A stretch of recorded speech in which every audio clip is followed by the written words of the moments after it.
light of the apparent atrocity in Rockville, we want to share a series of emails with you that were sent by the superintendent of Montgomery County, Maryland schools, a man who calls himself Dr. Jack R. Smith.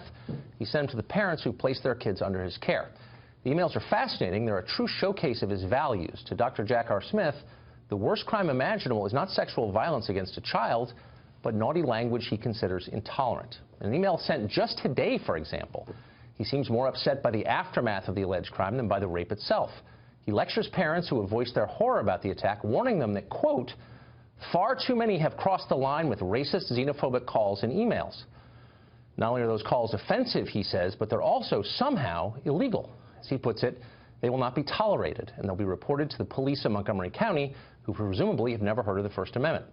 He speaks much more harshly about xenophobia than he does about sexual assault of a child.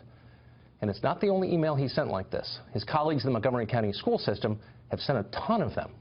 1 week after the November election, his district had every principal send an email that warned hate speech, something they never bothered to define, would be punished severely. They urged kids to report cases of offensive messages to the proper authorities.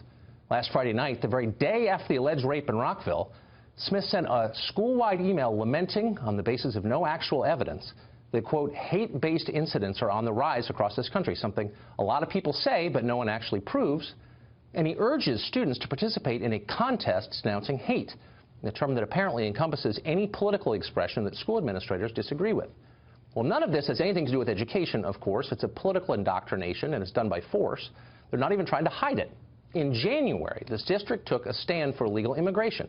They sent an email letting parents know that Montgomery County, quote, remains a welcoming learning environment for all students, regardless of immigration status. Teachers, the email continued, will do nothing to report illegal immigrants.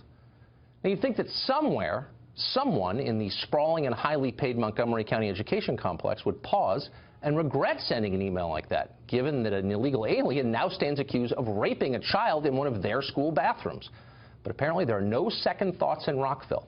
It's full steam ahead with the same old diversity agenda at all costs. And by the way, if you don't like it, shut up or we'll call the cops.